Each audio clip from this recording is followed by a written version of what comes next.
Good evening all of you.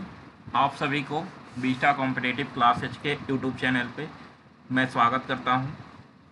आज biology series 8 है, जो कि काफ़ी इम्पोर्टेंट सीरीज है, जिसका टॉपिक आज कोशिका विभाजन, सेल डिवीज़न से ही रिलेटेड कुछ क्वेश्चन होंगे। इससे पहले वाले क्लास में भी हम लोग सेल डिवीज़न से कुछ इम्पोर्टेंट क्वेश्चन को देखे थे। जो रेस्ट क्वेश्चन बचे थे आज के सीरीज में उसे समाप्त कर दिया जाएगा। तो आप सभी लोग जुड़े, सभी लोग समय से शामिल हुए क्लास में। आपके लिए काफ़ी इम्पोर्टेंट सीरीज है। जो लोग भी कोई भी कॉम्पिटिटिव एग्ज़ाम की तैयारी करते हैं, चाहे एसएससी हो, रेलवे, बीपीएससी, दरोगा, पुलिस, जो भी कॉम्पिटिटिव एग्ज़ाम है उसके लिए काफ़ी इम्पोर्टेंट सीरीज है। आप सभी ज़रूर समय से शामिल हुए ताकि आपका तैयारी काफ़ी बेहतर बन सकें। आज हम लोग बायो के कुछ महत्वपूर्ण क्वेश्चन देखेंगे जो कि आपके एग्ज़ाम के लिए काफ़ी इम्पोर्टेंट है। तो सभी लोग शामिल हुए। जो लोग नए हैं क्लास को सब्सक्राइब करें, लाइक शेयर सभी लोग करें, सभी लोग लिंक शेयर करें, आप सभी लिंक शेयर करें। और जितना ज़्यादा लोग होंगे उतना ही ज़्यादा मज़ा आएगा। इसलिए सभी लोग कोशिश करें कि आप सभी समय से शामिल हुए और लाइव चैट में आंसर करें। सभी लोग लाइव चैट में आंसर करेंगे। आज का क्वेश्चन काफ़ी इम्पोर्टेंट क्वेश्चन है और काफ़ी समझने वाला क्वेश्चन है। तो सभी लोग माइंड खोल कर बैठें और आंसर करने के लिए तैयार रहें।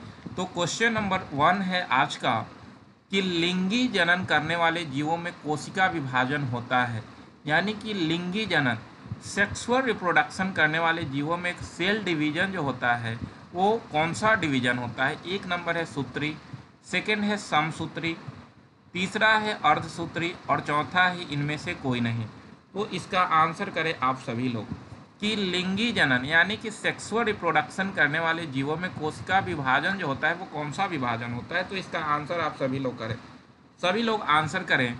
तो ध्यान रहे कि इसमें जो है वो लिंगी जनन वाले जीवों में अर्धसूत्री कोशिका विभाजन होता है, यानी कि मियोसिस सेल डिवीजन जो है वो लिंगी जनन करने वाले जीवों में होता है। ध्यान रखिएगा। तो इस तरह से ध्यान रखिएगा कि अर्धसूत्री कोशिका विभाजन जो होता है वो केवल जनन अंगों के कोशिकाओं में होते हैं। केवल जनन अंगों के कोशिकाओं में जो है वो आपका अर्धसूत्री कोशिका विभाजन होता है। आपको ध्यान रखना है। अगला क्वेश्चन है कि न्यूनकारी विभाजन कहा जाता है। न्यूनकारी विभाजन किसे कहा जाता है, आप लोग आंसर करें। 1 नंबर ऑप्शन है सूत्री, सेकेंड है समसूत्री, थर्ड है अर्धसूत्री और चौथा है इनमें से कोई नहीं। तो न्यूनकारी विभाजन कहा जाता है, सभी लोग आंसर करें।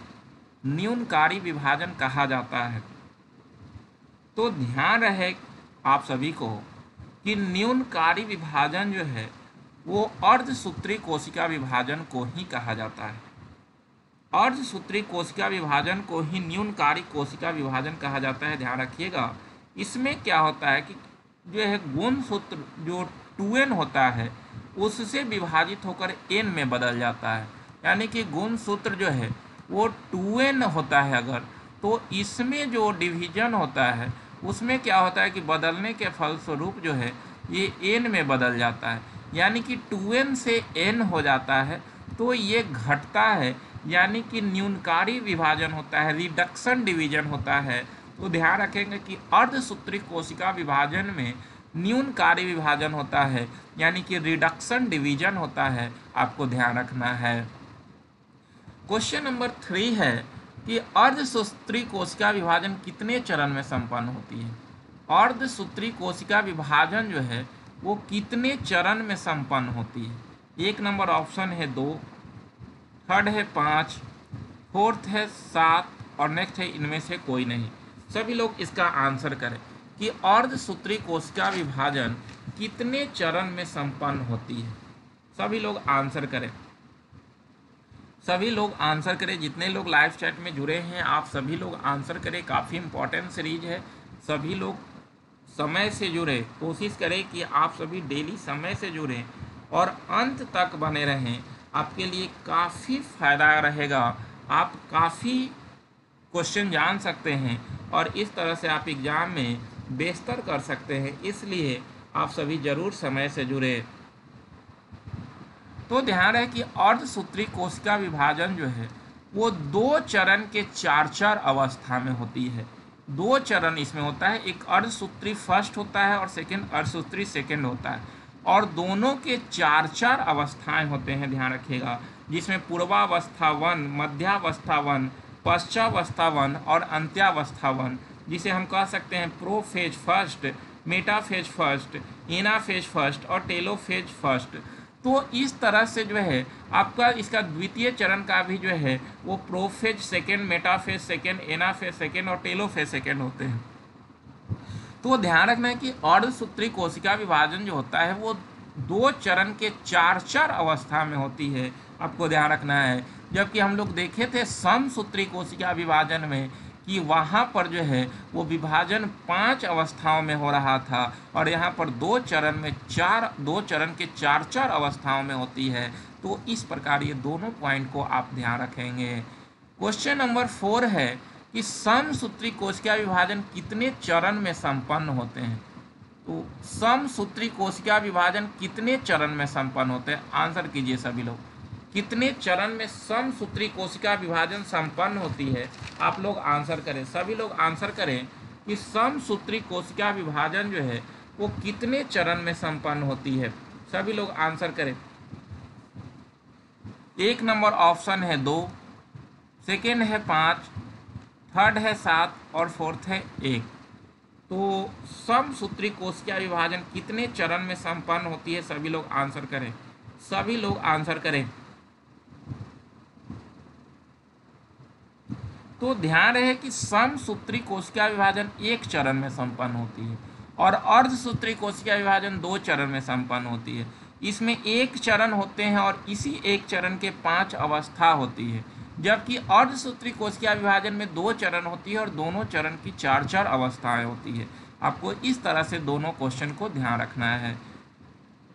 क्वेश्चन नंबर 5 है कि कोशिका विभाजन में आनुवांशिक विविधता होती है, सभी लोग आंसर करें। कौन से कोशिका विभाजन में जो है आनुवांशिक विविधता होती है। ऑप्शन नंबर 1 है असूत्री, सेकेंड है समसूत्री, थर्ड है अर्धसूत्री और फोर्थ है इनमें से कोई नहीं। सभी लोग आंसर करें, सभी लोग आंसर करें, सभी लोग आंसर करें।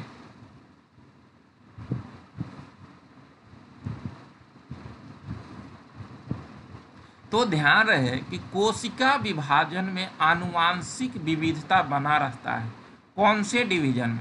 तो अभी हम लोग देखे थे कि जनन जो है वो सेक्सुअल रिप्रोडक्शन यानी कि लिंगी जनन करने वाले जो जीव थे उसमें अर्धसूत्री कोशिका विभाजन हो रहा था। तो उसी तरह से जो है आनुवांशिक विविधता जो है वो अर्धसूत्री कोशिका विभाजन के फलस्वरूप बना रहता है। तो ध्यान रखेंगे कि अर्धसूत्री कोशिका विभाजन में आनुवांशिक विविधता बनी रहती है, आपको ध्यान रखना है। तो इस प्रकार इसका आंसर हो जाएगा सी नंबर, ध्यान रखना है। क्वेश्चन नंबर 6 है कि निम्न में किसमें लिंग गुणसूत्र नहीं होते हैं, किसमें लिंग गुणसूत्र नहीं होते हैं, आंसर करें। बहुत अच्छा क्वेश्चन है, सभी लोग आंसर करें। 1 नंबर ऑप्शन है बंदर, सेकेंड है चीता, थर्ड है तितली और फोर्थ है छिपकली। तो किसमें लिंग गुणसूत्र नहीं होते हैं, सभी लोग आंसर करें। किसमें लिंग गुणसूत्र नहीं होते हैं, सभी लोग आंसर करें, सभी लोग आंसर करें, सभी लोग आंसर करें। तो ध्यान रहे कि लिंग गुणसूत्र नहीं रहते हैं आपका छिपकली में, डी नंबर इसका आंसर होगा। छिपकली में जो वृद्धि होती है वो पर्यावरणीय ताप के अनुसार होती है। इसमें जो जनन या वृद्धि होती है तो ये पर्यावरण के ताप पे डिपेंड करती है। तो इस प्रकार इसका आंसर डी होगा, यानी कि छिपकली। क्वेश्चन नंबर 7 है कि कोशिका के समूह को क्या कहते हैं। अब हम लोग कोशिका पढ़ लिए, अब कोशिका के बाद उत्तक का नंबर आता है, टिश्यू का नंबर आता है। तो आंसर करें। इसका आंसर तो हम स्वयं आप सभी को बता दिए। अब ये क्वेश्चन का आंसर तो काफ़ी आसान हो गया। कोशिका के समूह को क्या कहते हैं, सभी लोग आंसर करें, सभी लोग आंसर करें। कोशिका के समूह को क्या कहा जाता है। ऑप्शन नंबर 1 है उत्तक, सेकेंड है टिश्यू, थर्ड है A+B और फोर्थ इनमें से कोई नहीं। तो कोशिका के समूह को क्या कहते हैं, सभी लोग आंसर करें। तो ध्यान रहे कोशिका के समूह को उत्तक कहा जाता है और उत्तक को ही इंग्लिश में टिश्यू कहा जाता है। तो इस प्रकार इसका आंसर जो होगा वो A+B होगा। ध्यान रखेंगे कोशिका के समूह को उत्तक या टिश्यू कहा जाता है। उत्तक दो प्रकार के होते हैं, टिश्यू दो प्रकार के होते हैं, एक प्लांट टिश्यू होते हैं और सेकंड जो है एनिमल टिश्यू होते हैं। ध्यान रखेंगे। और प्लांट टिश्यू जो होते हैं वो 3 प्रकार के होते हैं, पादप सरल उत्तक होते हैं, पादप जटिल उत्तक होते हैं और विभाज्योतकी उत्तक होते हैं। तो इस तरह से ये सारे पॉइंट को आप ध्यान रखेंगे। अब नेक्स्ट क्वेश्चन है कि निम्न में कौन पादप जटिल उत्तक है।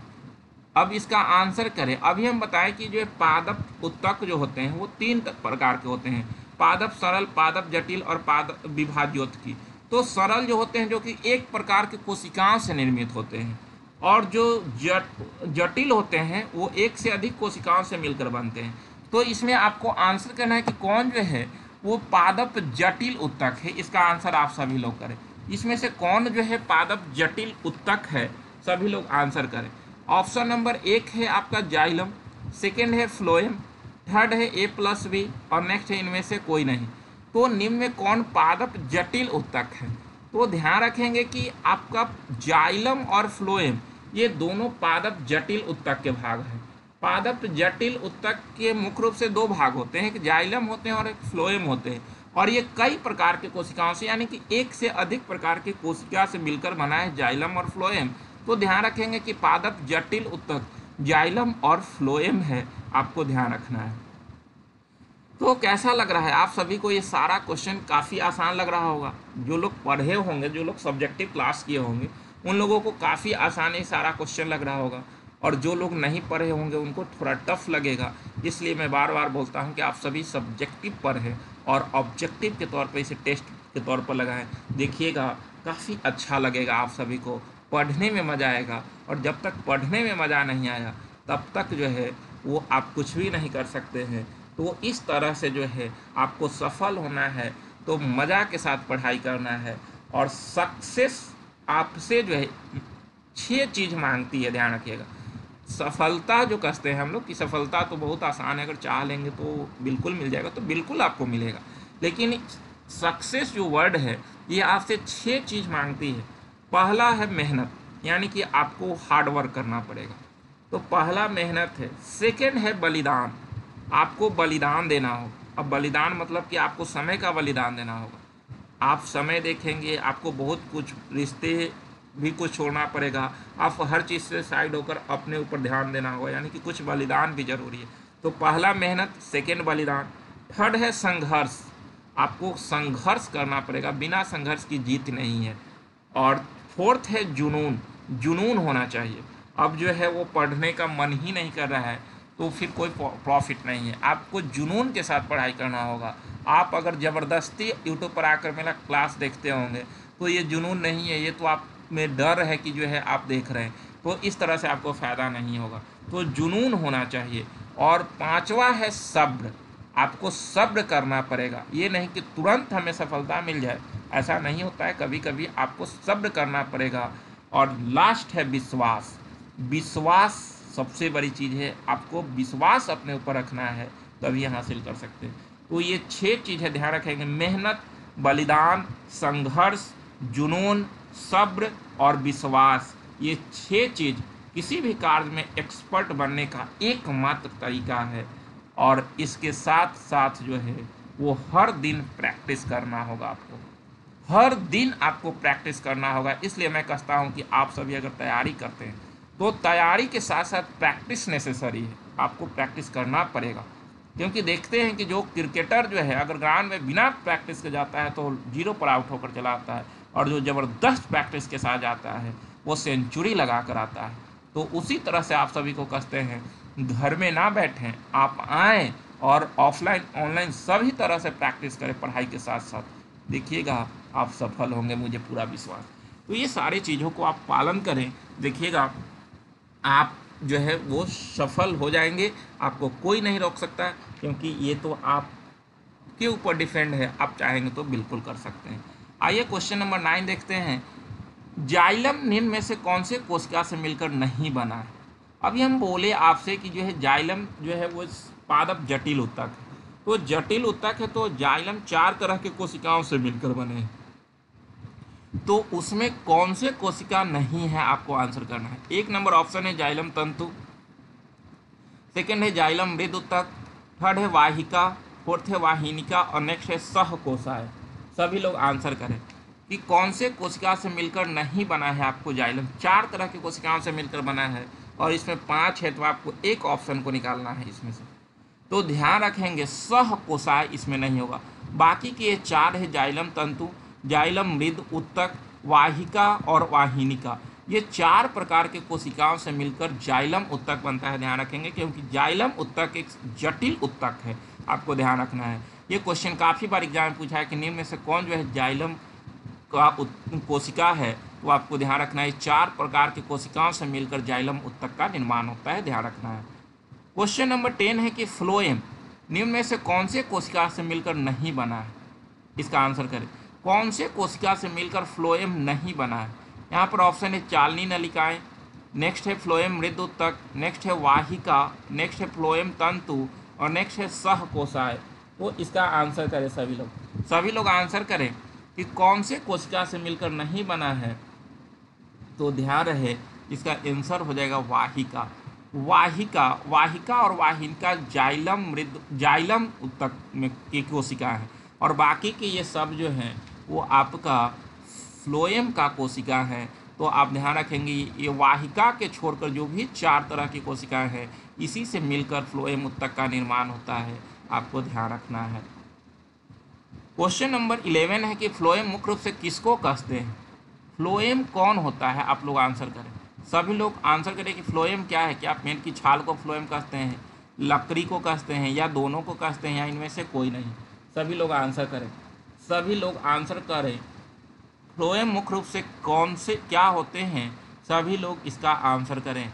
जितने लोग जुड़े हैं सभी लोग आंसर करें कि फ्लोएम मुख्य रूप से किसको कहते हैं, किसको कहते हैं। तो ध्यान रहे कि फ्लोएम जो होते हैं वो मुख्य रूप से पेड़ की छाल को कहा जाता है और फ्लोएम पेड़ की छाल को कहा जाता है। और ध्यान रखेंगे कि वृक्षों में खाद्य पदार्थों का संचरण जो है वो फ्लोएम के द्वारा ही किया जाता है। खाद्य पदार्थ का जो है संचरण, जैसे पेड़ पौधा जो है खाना पत्तियों में बनता है और खाना पत्तियों से लेकर जड़ों तक पहुंचाता है कौन है, तो फ्लोएम पहुंचाता है। वही जल का संवहन जो है वो जाइलम के द्वारा किया जाता है, क्योंकि जल जो है जड़ से पेड़ पौधा ग्रहण करते हैं और उसको पत्तियों तक पहुंचाता है। जबकि क्योंकि आपको पता है कि पेड़ पौधा का रसोई घर पत्तियां होती है, तो इस तरह वहां तक पहुंचाती है किसके द्वारा, तो जाइलम ऊतक के द्वारा। तो ध्यान रखेंगे कि जल का संवहन कौन करता है, तो जाइलम, और फूड का संवहन कौन करता है, तो फ्लोएम। ये दोनों पॉइंट भी आप यहाँ से ध्यान रखेंगे। क्वेश्चन नंबर 12 है कि जाइलम मुख्य रूप से किसको कहते हैं। तो जाइलम किसको कहते हैं, इसका आंसर करें आप सभी। जाइलम मुख्य रूप से किसको कहते हैं। ऑप्शन नंबर 1 है पेड़ की छाल को, सेकेंड है लकड़ी को, थर्ड है +B को और नेक्स्ट इनमें से कोई नहीं। तो जाइलम मुख्य रूप से किसको कहते हैं, सभी लोग आंसर करें। तो ध्यान रखेंगे जाइलम मुख्य रूप से जो है वो पेड़ की लकड़ी को कहा जाता है। पेड़ की जो लकड़ी होती है उसी को जाइलम कहा जाता है, जिसे काष्ठ भी कहा जाता है। तो ध्यान रखेंगे पेड़ की लकड़ी को जाइलम कहा जाता है, ये पॉइंट आपको ध्यान रखना है। अगला क्वेश्चन है 30 नंबर कि जंतु के शरीर के बाहरी एवं भीतरी परतों पर एक रक्षात्मक आवरण बनाता है, वो कौन सा ऊतक होता है।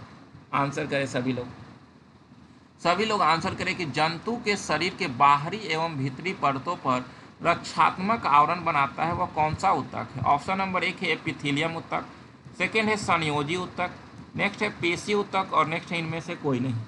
ध्यान रखेंगे कि जंतु ऊतक जो है 5 प्रकार के होते हैं। एक एपिथेलियम ऊतक होता है, सेकेंड संयोजी ऊतक होता है जिसे कनेक्टिव टिश्यू कहते हैं, तीसरा पेशी ऊतक होते हैं जिसे मस्क्यूलर टिश्यू कहा जाता है, चौथा तंत्रिका ऊतक होता है जिसे नर्वस टिश्यू कहा जाता है और पांचवा जनन ऊतक होता है जिसे जर्मिनल टिश्यू कहा जाता है। तो ये 5 प्रकार के जो है वो जंतु ऊतक होते हैं, आपको ध्यान रखना है। इसमें क्वेश्चन पूछ रहा है कि जंतु के शरीर के बाहरी एवं भीतरी परतों पर एक रक्षात्मक आवरण बनाता है वो कौन सा ऊतक होता है। तो ध्यान रखेंगे इसका आंसर हो जाएगा आपका 1 नंबर एपिथेलियम ऊतक। एपिथेलियम ऊतक जो होता है वो हमारे शरीर के बाहरी एवं भीतरी परतों पर एक रक्षात्मक आवरण बनाती है और इस तरह से हानिकारक पदार्थों एवं बैक्टीरिया आदि को शरीर में प्रवेश करने से रोकता है। तो इस प्रकार ध्यान रखेंगे कि जंतु के शरीर के बाहरी एवं भीतरी परतों पर रक्षात्मक आवरण बनाता है एपिथेलियम ऊतक, या इसी को उपकला ऊतक भी कहा जाता है। आपको ध्यान रखना है। क्वेश्चन नंबर 14 है कि हमारे शरीर में सबसे अधिक मात्रा कौन सा ऊतक का है, यानी कि सबसे अधिक मात्रा कौन ऊतक है? एपिथेलियम ऊतक, सेकेंड है कनेक्टिव टिश्यू संयोजी ऊतक, तीसरा है पेशी ऊतक और नेक्स्ट इनमें से कोई नहीं। सभी लोग आंसर करें, सभी लोग आंसर करें।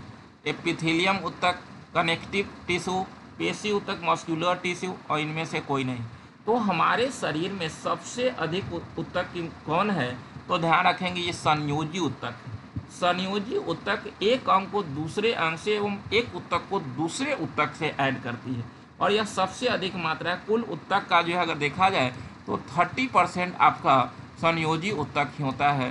तो सबसे अधिक ऊतक कौन सा है? तो संयोजी ऊतक है। आपको ध्यान रखना है। अगला क्वेश्चन है कि रक्त एक तरल क्या है? कौन सा ऊतक है? रक्त एक तरल ऊतक है। ऑप्शन है 1 नंबर एपिथेलियम ऊतक है, सेकेंड है संयोजी ऊतक है, थर्ड है पेशी ऊतक है और नेक्स्ट इनमें से कोई नहीं। तो रक्त एक तरल ऊतक है। सभी लोग आंसर करें, सभी लोग आंसर करें। तो ध्यान रहे कि रक्त एक तरल संयोजी ऊतक है। आपको ध्यान रखना है, इसका आंसर बी नंबर होगा। रक्त एक तरल संयोजी ऊतक है। आपको ध्यान रखना है। तो इस प्रकार इसका आंसर हो जाएगा बी नंबर। रक्त एक तरल संयोजी ऊतक है। आपको ध्यान रखना है। काफ़ी बार एग्जाम में क्वेश्चन पूछा गया है कि रक्त एक ऊतक है, तो रक्त एक तरल संयोजी ऊतक है। आपको ध्यान रखना है। क्वेश्चन नंबर 16 है कि निम्न में कौन अरेखित पेशी नहीं है? निम्न में कौन अरेखित पेशी नहीं है? आप लोग को आंसर करना है।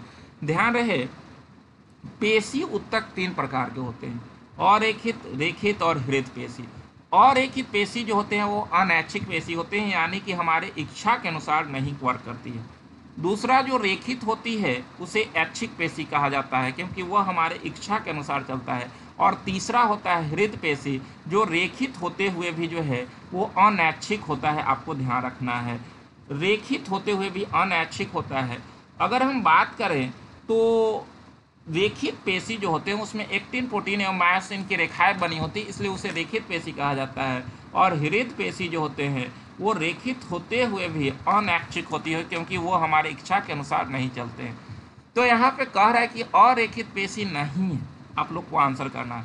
1 नंबर ऑप्शन है आहार नाल, सेकेंड है मूत्र नाल, थर्ड है रक्त वाहिकाएं और नेक्स्ट है हाथ की पेशियाँ। तो इनमें कौन अरेखित पेशी नहीं है? आप लोग को आंसर करना है। अरेखित पेशी नहीं है तो ध्यान रखेंगे कि आहार नाल। आहार नाल अरेखित नहीं है, क्योंकि अनैच्छिक नहीं है, क्योंकि ये हमारे इच्छा के अनुसार वर्क नहीं करता है, तो ये आहार नाल। सेकेंड मूत्र नाल, ये भी अरेखित पेशी है। ध्यान रखेंगे, आहार नाल और मूत्र नाल ये दोनों अरेखित पेशी है। रक्त वाहिकाएं, ये भी हमारे इच्छा के अनुसार नहीं कार्य करता है। और हाथ की पेशियाँ, ये आपका रेखित पेशियाँ है, ना कि अरेखित पेशियाँ है। तो ध्यान रखेंगे कि इसके आंसर डी होगा, हाथ की पेशियाँ। हाथ की पेशियाँ हमारी इच्छा के अनुसार घूम सकती है, हम जिधर मन करेगा उधर घुमा सकते हैं। तो इस तरह से हाथ की पेशियाँ जो है वो रेखित पेशियाँ होती है, ना कि अरेखित पेशियाँ होती है। तो इस प्रकार इसका आंसर हो जाएगा डी नंबर। तो ध्यान रखेंगे आहार नाल, मूत्र नाल, रक्त वाहिकाएँ ये सारा अरेखित पेशी होते हैं और ये आपका अरेखित होते हुए अनैच्छिक होते हैं, यानी कि हमारे इच्छा के अनुसार कार्य नहीं करती है। ध्यान रखना है। क्वेश्चन नंबर 17 है कि निम्न में कौन रेखित पेशी नहीं? इसमें से कौन जो है रेखित पेशी नहीं है? आपको आंसर करना है। ऑप्शन है पैर की पेशी, नेक्स्ट है मूत्रनाल, नेक्स्ट है सर की पेशियाँ और नेक्स्ट है हाथ की पेशियाँ। तो अब तो ये आपके लिए काफ़ी आसान हो गया, आप लोग इसका आंसर कर सकते हैं, सभी लोग इसका आंसर कर सकते हैं। तो ध्यान रहे कि निम्न में कौन रेखित पेशी नहीं है, तो इसका आंसर होगा मूत्रनाल, क्योंकि अभी हम लोग देखें कि ये अरेखित है और अनैच्छिक है। और बाकी के जो पैर की पेशियाँ, सर की पेशियाँ, हाथ की पेशियाँ, ये सारे जो हैं वो आपका रेखित पेशियाँ है और ऐच्छिक पेशियाँ है। हमारे इच्छा के अनुसार ये वर्क करती है, हम जिधर चाहेंगे उधर पैर को पैर की पेशियाँ को घुमा सकते हैं या हाथ की पेशियाँ को घुमा सकते हैं। तो इस तरह से ये सारे हमारे अनुसार कार्य करते हैं, इसलिए इसे ऐच्छिक पेशी भी कहा जाता है, रेखित पेशी को। तो आप ध्यान रखेंगे। और एक हृत पेशी होता है, यानी कि हृदय जो हमारा है वो हृत पेशी का बना होता है। हृत पेशी रेखित होता है लेकिन अनैच्छिक होता है। रेखित होते हुए भी हमारे इच्छा के अनुसार नहीं चलता है, आप ध्यान रखेंगे। अनैच्छिक होता है और हमारा हृदय शरीर का सबसे व्यस्त अंग होता है। तो ध्यान रखेंगे, हृदय जो है कौन से पेशी से बना है, तो हृत पेशी से बना है और वह हमारी इच्छा अनुसार नहीं चलता है। रेखित है लेकिन अनैच्छिक है, क्योंकि हृदय को हम अपने इच्छा के अनुसार तो नहीं रोक सकते हैं। तो इस प्रकार आप ध्यान रखेंगे कि हृदय हृत पेशी से बना है और वो हमारी इच्छा के अनुसार नहीं चलता है। तो आप सभी इस क्वेश्चन को ध्यान रखें। तो इस तरह से आज आपके लिए कुल जो है वो 17 इम्पॉर्टेंट क्वेश्चन थे। आप सभी इसे जो है वो एक दो बार और देख ले, ताकि जो भी डाउट हो क्वेश्चन में वो क्लियर हो जाए। तो आप सभी देखें और पीछे के जितने बायो सीरीज गए हैं वो सैटरडे संडे में कोशिश करें कि एक बार रिकॉल कर ले आप सभी, तो फिर आगे टेस्ट भी हो सकता है। तो आप सभी ये देखें और नेक्स्ट क्लास जो है वो फिर अप्रैल लास्ट वीकली करेंट लेकर आएंगे। तो आप सभी जितने भी पिछले एक सप्ताह के करेंट अफेयर्स थे उसे भी देख लेंगे, ताकि जो है वो वीकली में आप अच्छा कर सकें। तो ज़रूर आप सभी अपने तैयारी को बेहतर बनाएं और सफलता के लिए मेहनत करें, क्योंकि सफलता के कपड़े तैयार नहीं मिलते, उसे सिलने के लिए मेहनत की धागा भी ज़रूरी होता है। तो आपको मेहनत की धागा से कपड़ा सिलना है, तभी जाकर सफलता हासिल होगी। तो ध्यान रखें, सफलता के कपड़े तैयार नहीं मिलते, उसे सिलने के लिए मेहनत की धागा भी ज़रूरी होती है। तो आप मेहनत की धागा बने, देखिएगा कपड़ा ज़रूर सिला जाएगा। तो इस तरह से आप सभी ज़रूर समय से क्लास फॉलो करें और तैयारी को बेहतर बनाएं, क्योंकि आप जो है वो सबसे शक्तिशाली पर्सन है। मैं बार बार कहता हूँ, इसके लिए आपको कठिन मेहनत करने की ज़रूरत है। तो इस प्रकार आज के लिए यहीं तक, मिलते हैं नेक्स्ट क्लास में। आप सभी को बहुत बहुत धन्यवाद। सभी लोगों को गुड नाइट। आप सभी को गुड नाइट।